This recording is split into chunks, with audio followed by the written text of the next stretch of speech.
اعوذ باللہ من الشیطان الرجیم، بسم اللہ الرحمن الرحیم۔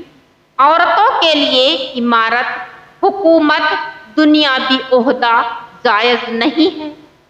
ان ابی بکرۃ قال لما بلغ رسول اللہ صلی اللہ علیہ وسلم ان اہل فارس قد ملکوا علیہم بنت کسری قال لن یفلؤ قوم ولو امرہم امرأۃ۔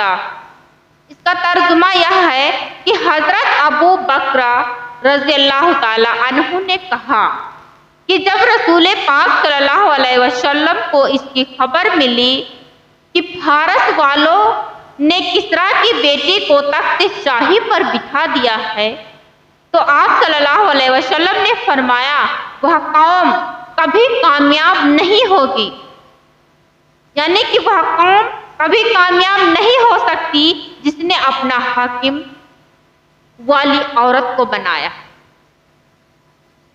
تو اس سے فائدہ، یعنی کہ اس حدیث پاک میں نبی پاک صلی اللہ علیہ وسلم نے عورتوں کو کسی قومی، ملی ذمہ داری جیسے حاکم، قاضی، صدر، مینیجر، پرنسپل، تمام وہ عہدے جس میں اسے قوم کے درمیان فیصلے کی نوبت آئے منع قرار دیا گیا ہے۔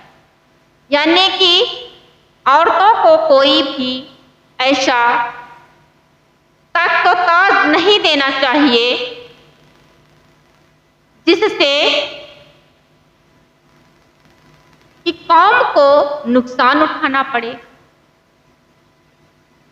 اور فرمایا کہ ایسی قوم جو عورت کو سربراہ بنائے کبھی فلاح یعنی کہ کامیاب نہیں ہو سکتی۔ اس کی اصل وجہ یہ ہے کہ عورت پردہ، اس کی آواز پردہ، غیر مردوں سے بات چیت کرنا، ان کے بیچ بیٹھنا منع ہے۔ تو عورت پھر کس طرح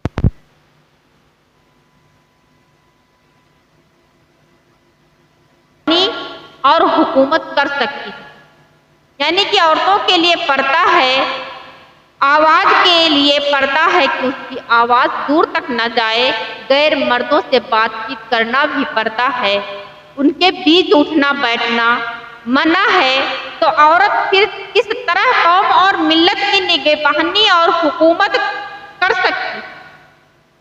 پھر حدیث پاک میں اسے ناقصۃ العقل، کم عقل والی بھی کہا گیا، یعنی کہ حدیث پاک میں عورت کو کم عقل والی کہا گیا ہے۔ اگر مان لیا جائے تعلیم و تجربے کی وجہ سے سمجھ بوجھ و عقل بھی آ جائے تب بھی مردوں پر اسے فوقیت یعنی کہ بڑھوتری نہیں ہو سکتی کہ وہ مردوں پر حکومت کرے۔ قرآن پاک میں ہے الرجال قوامون علی النساء، یعنی کہ مردوں اور عورتوں پر، مردوں کو عورتوں پر حاکم اور سربراہ بنایا گیا، یعنی کہ مرد عورت کا حاکم ہے۔ اس سے معلوم ہوا کہ عورتوں کا کسی بھی سیاسی عہدے پر آنا، قوم اور ملت کا سربراہ بننا، صدر، وزیر اعظم، مینیجر، پرنسپل و انچارج بننا شرعاً ناجائز ہے، کہ اس سے اس کا پردہ ختم ہو جاتا ہے۔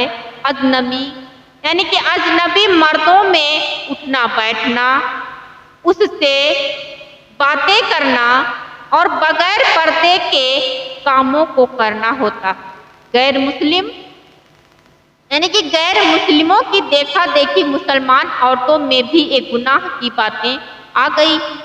ان کے لیے شریعت کہاں، ان کی جنت اور مزے کا مہت ہی دنیا ہے۔ ہمارے لیے شریعت ہے، خدا اور رسول کا قانون ہے، اس کے ماتحت چلنا، خدا کی حساب دینا ہے، اس کی پیشی میں حاضر ہونا ہے۔ خدا کے لیے تمام دنیا کے عہدوں اور ملازمت کو اللہ تعالیٰ کو خوش کرنے کے لیے چھوڑ دو، کل جنت میں مزے سے حکومت کرو، ورنہ بے پردگی کی سزا برداشت کرنی ہوگی۔ روزی روٹی کی ضرورت ہو تو گھریلو کام کر کے زندگی گزار لو، یا شوہر ہو تو اس کی کمائی پر صبر۔ السلام علیکم ورحمۃ اللہ وبرکاتہ۔